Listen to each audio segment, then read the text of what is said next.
Welcome back to the Alpha Evolution, where we learn about game, seduction, and healthy masculinity. I'm your friendly neighborhood game guide, Coach Justin. And in today's episode, I've titled it, Dude, You're Grossing Her Out. And what does that mean? That means that you're the kind of guy who makes a woman feel uncomfortable. And plenty of guys do this, and they don't know that they're doing this. Even guys who have studied game, even guys who are students of the game, they will inadvertently make a woman feel uncomfortable in their desire and their process to get the woman into bed. And it's really important to understand that there are things that you have to be calibrated, and there are things that play socially that you need to pay attention to. All right. Because even if you have a man and a woman that are sexually attracted to one another, shout out to Mr. Lucario, there's things that you have to play along with. Okay. So it's very rare where you be able to go up to a woman and say, hey, you want to fuck?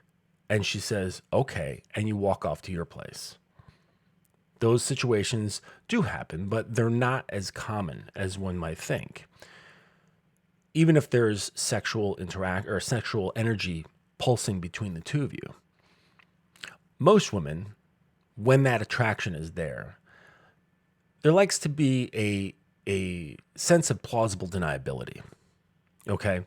Because one of the main things that you hear amongst women when they sleep with a guy that maybe their friends didn't expect them to sleep with is the phrase, it just happened. I don't know. Like, how did you sleep with that guy? I don't know. It just happened.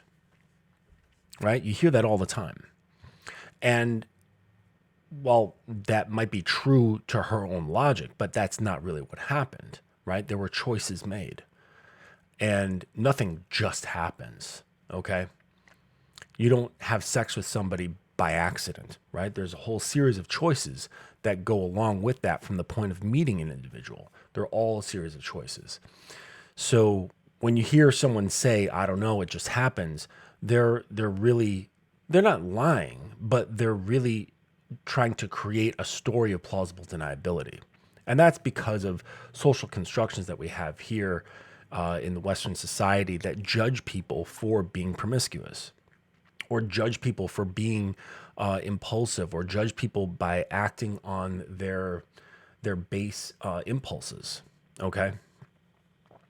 And even if like the woman doesn't get around a lot and it just happens to be that kind of guy and she's feeling a certain way and things are going on in her life such that she wants that quick hookup, she still has to have that kind of plausible deniability, especially amongst her friends.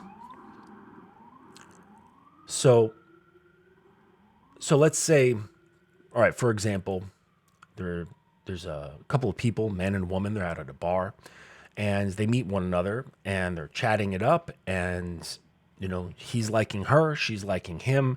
There's an obvious sexual energy between them.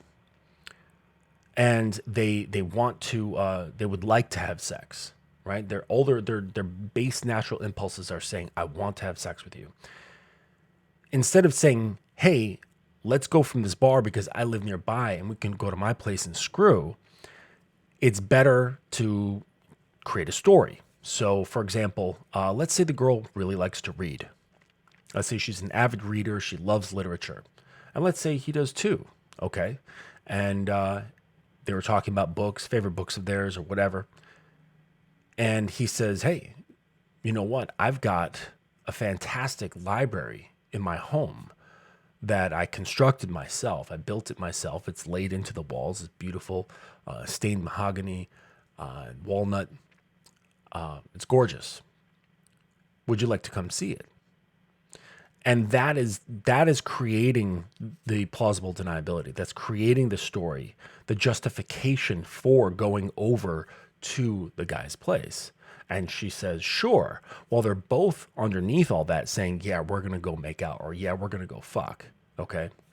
So so it's really important to utilize these sort of things, okay? Especially when you know that there's attraction going on, right? That's part of the art of keeping things smooth, okay? Because she doesn't want to feel like a slut. She doesn't want her friends to think that she's a slut. She doesn't want you to think she's a slut, okay? Even if she is, okay? It doesn't matter. It's what's important is maintaining the smoothness of the transitions from environment to situation. So keep that in mind, fellas. Now, about this grossing out sort of thing. A lot of guys who claim to have game, and some of them actually may, they take it a little too far, I think, to the point of turning themselves into a caricature. And many times it's overly sexualized, this overly sexualized caricature, maybe even to the point of him believing that that's who he actually is. And for some women, this may gross her out, right? And that I would say is being like overly gamed, like overly gaming yourself to the point of becoming a caricature of some smooth guy, right? And it just doesn't come off as realistic. But you've been doing it for so long, you've been carrying this caricature out for so long that you yourself believe it. But she's sitting there going, is this guy for real? And who knows, that charm, that wit, whatever, how he's coming off, it might be attractive. But I guarantee in the back of her mind, even though she might go home with him or whatever, in the back of her mind, she's going to be thinking, is this guy for real? Is this guy who he actually appears to be? And she might be curious. So let me find out. Okay. And the entire time, it's almost like she'll be dealing with a surface version of him. And she's going to want to know what's underneath it if she just doesn't get turned off automatically. All right. So that's one little example of getting grossing her out, right? And getting overly gamed, right? You would see this a lot in more overt ways, like back in the late 90s and early 2000s with like the PUA stuff, where guys were peacocking, right? And they would wear outlandish outfits and giant sparkly sunglasses and big jewelry and stuff like that. Like they looked like clowns. Like literally go back, look on the internet and look at these POA experts, and they looked like clowns, like rodeo clowns, okay? And that's what a rodeo clown does. It dresses up silly and acts silly in order to distract the bull, from like for the bull rider, so the bull rider can get off to safety. And that's just what these guys are behaving like, okay? Now the other guy, when it's too much to the other way, okay, where he also isn't calibrated, okay? So you've got like like a sphere, okay? And in the middle is where there's a balance point. You go to one way and it's overly showman, okay? You're trying too hard and it's grossing her out. Then you go to the other side where it's too much on the other end of the spectrum, where he's not doing anything. He's too timid. He's too nice. And this grosses her out too, because it's kind of like the person who says they're sorry all the time, right? You know, you've been there, where you're sitting there, say on the bus or the subway, at a restaurant, something like that, where you're in close proximity with another person, and you just inadvertently bump into each other. You bump shoulders, you bump shoes, whatever, and they say sorry, as though you had performed some sort of infraction, okay, or they have. And they're always saying sorry. They always feel like they're in the way. They're always feeling like they're taking up too much space. And they're constantly having to apologize for it. This timidness will gross women out. You're not being her ally. You're not keeping her safe. Well, you are in your head, but you're doing it so much that you are creeping her out. You're grossing her out with your behavior. All right. Now, the other end of the spectrum, that guy's grossing her out by not being able to smoothly create a sense of safety. She's, and granted, some women may go for that, the lack of safety. That can be very much of a turn on. Okay. But I guarantee you there's better results if you can genuinely express the fact that you are safe, that you can provide a sense of safety even just for a night, okay? While still having a sense of masculinity that says, I don't take any shit. That if I could be dangerous in the right moment, I would be, right? But you're calibrated, you keep things cool, you keep things controlled, but you have this essence of masculinity such that if you needed to become dangerous, you absolutely could become dangerous. And that's where the balance lies. One guy's too dangerous, too can't be figured out. And then the other guy's way too safe. Right? So don't gross women out with your nonsense behavior. It will get you absolutely nowhere. You have to figure out how to channel a little bit of both energies without actually trying to at all. That's the weird part. It has to come from you naturally. And this is linked to your desire for need, okay? Your neediness, your need for her. Because when you're settled within yourself, it really becomes okay if she's there or she's not. You can appreciate her more when you don't need her. You can actually appreciate everything that she does, her presence, the things that she brings forth, especially if you don't need her and you're not judging any of it. This is what stops women from being grossed out, is comfort.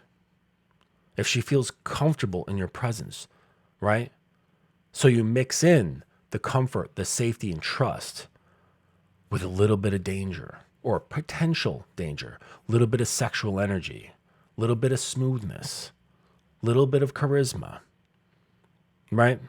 Because if you go too high on any of those, it becomes gross. It becomes a turnoff.